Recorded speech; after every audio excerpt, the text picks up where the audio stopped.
It's the Resistance Report for February 10th, 2017. Good evening. Last night, the theme was bullying. And I talked to you about the various ways in which Trump knows how to bully to get what he wants. He's trying to get different things. He's using bullying in different ways. Tonight, I want to talk about standing up to bullies. Now, the press has done a fairly good job standing up to Trump, and the court system so far has also done a fairly good job. The Ninth Circuit yesterday coming up with a decision which put at least a stay on the stay. That means essentially kept the stay of the Muslim ban, which Trump would rather not call a Muslim ban. But what about Congress? What about senators, Democrats and Republicans, members of Congress and the House of Representatives? What are they doing? Why aren't they doing more? What could they do? Well, let me give you an example. We have now learned that yesterday at a meeting with senators, ostensibly to talk about Neil Gorsuch, his nominee for the Supreme Court, a senator that was a meeting that was arranged by former New Hampshire Senator Kelly Ayotte. Trump went off script once again. He used the occasion to say that Kelly Ayotte would not have lost her election in 2016, her re-election for the Senate, nor would Trump himself have lost New Hampshire if there had not been for busloads of illegal voters, thousands of people, he called them, coming in from Massachusetts illegally to vote in New Hampshire. Now, again, I want to tell you, if you don't know already, there's absolutely zero evidence that this occurred, and yet Trump feels that he can just use any forum in front of senators to just lie like that. Now, what did the senators do? Well, according to eyewitnesses who were there, they did nothing. There was, in the words of one participant, an uncomfortable silence overtook the room. Now, I want to know why it is that Democratic and Republican senators cannot stand up and say to Donald Trump to his face, "You're lying, sir." Why do they allow his lies to persist, even in private meetings? Now, in that same meeting, Donald Trump then reacted to Mitch McConnell's silencing of Elizabeth Warren. And what did Trump do? He referred to her once again as Pocahontas. That is the way he demeans her, the way he did it during the campaign. And he told Democrats in the room that he was glad Warren was becoming, quote, the face of your party, unquote. Now, why did no senator stand up and say, that is demeaning, Mr. President? No president should talk that way about a member of the United States Senate. Why not? Are they afraid of Donald Trump? If they're afraid of Donald Trump, they shouldn't be serving in the Senate.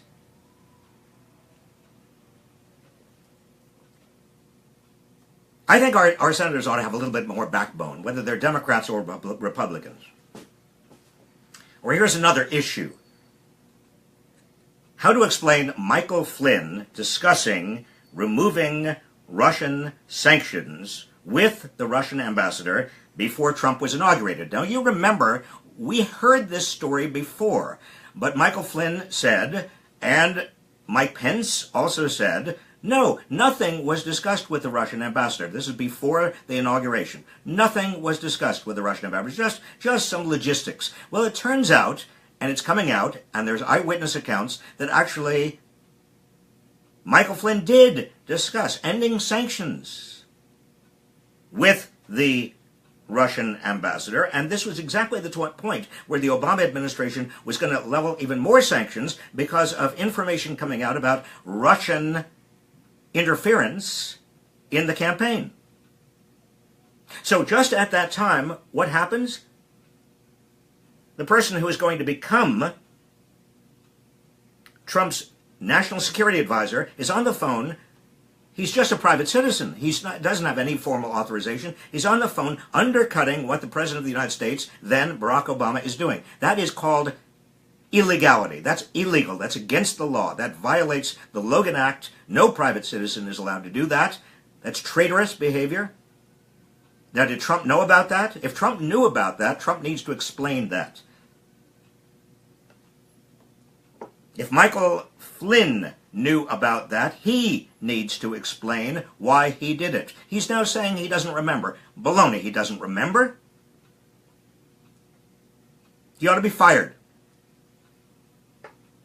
And the question here is, where are the Republicans in the Senate in terms of the Russian connection? Where is, for example, Senator John McCain? We talked about John McCain yesterday. Why doesn't John McCain say, this person, Michael Flynn, who is now your national security advisor, we can't trust him. We in the Senate can't trust him. Why aren't members of the Senate Intelligence Committee standing up and saying, we can't trust this man? He violates the law. He conspires with the Russians to undercut American foreign policy. Well, here's another example of not standing up to Trump. We know that the Trump swamp is oozing money and sleaze. Donald Trump came to Washington saying he drained the swamp. It's actually getting sleazier. Last night, Trump met with the same billionaire who he once mocked his primary opponents for depending on. His name is Sheldon Adelson. Trump had dinner with Adelson. Adelson, you may remember, spent more than $21 million on the Trump campaign. The payoff, we don't know. But why is there no discussion of this in the House or the Senate? Betsy DeVos.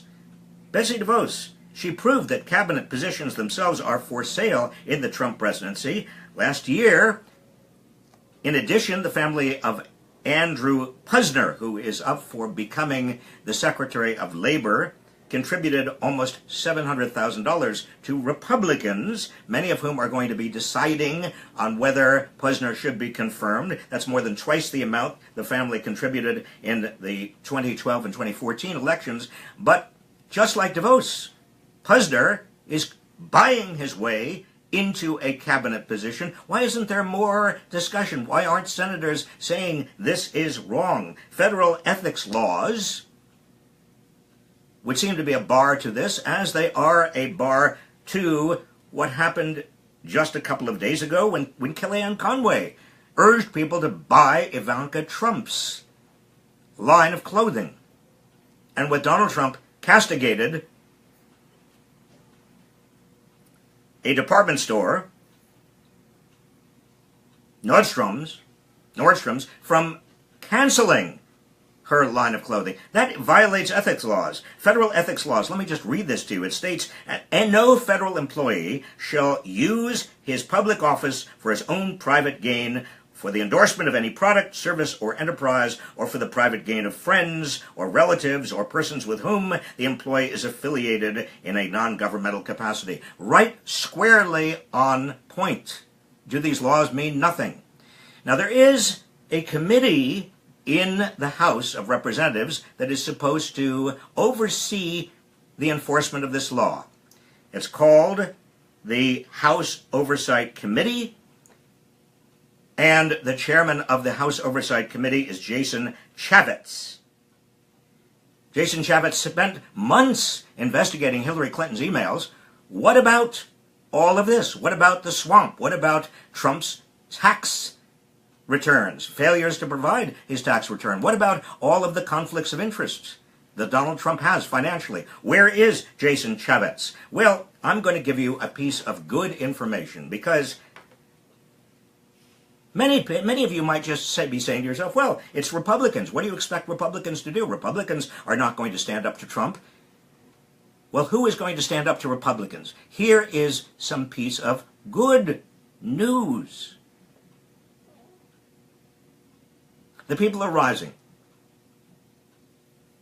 At congressional town halls across America, they're being undertaken right now Members of Congress are going home and they are having town halls. And guess what?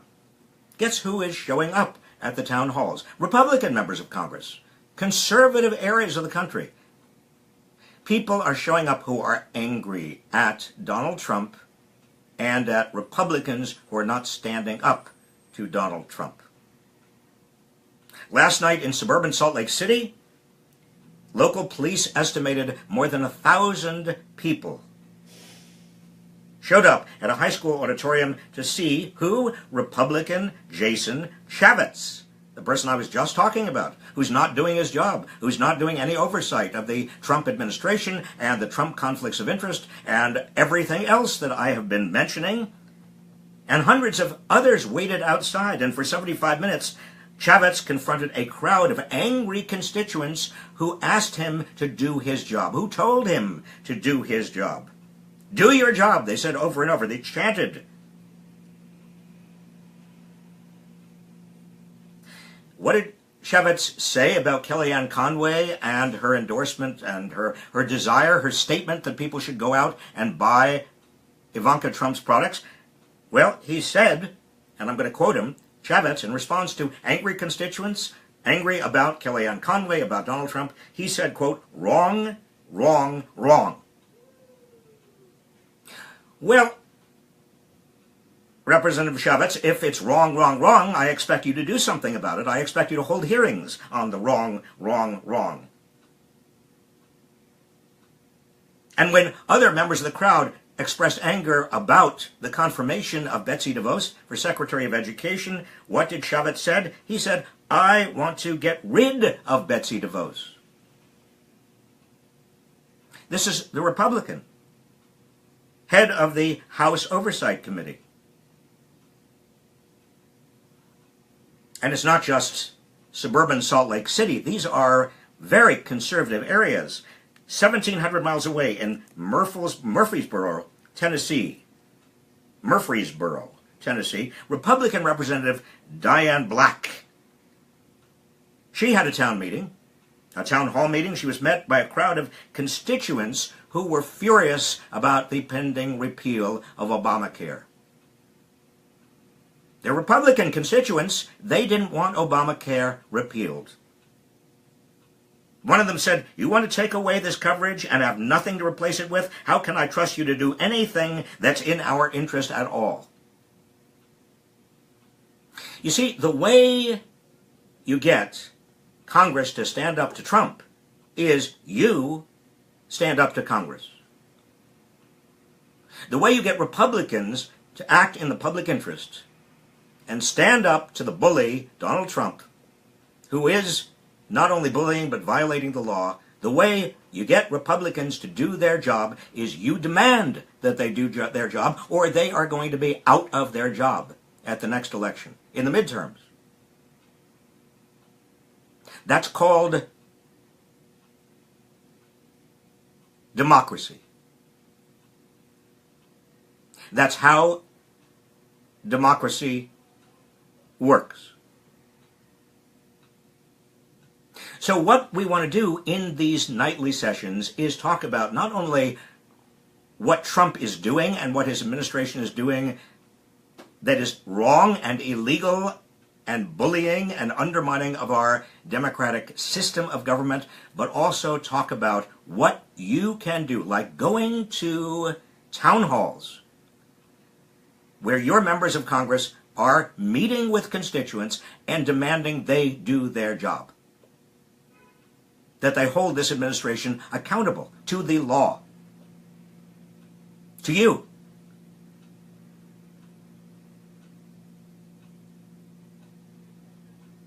The people are rising.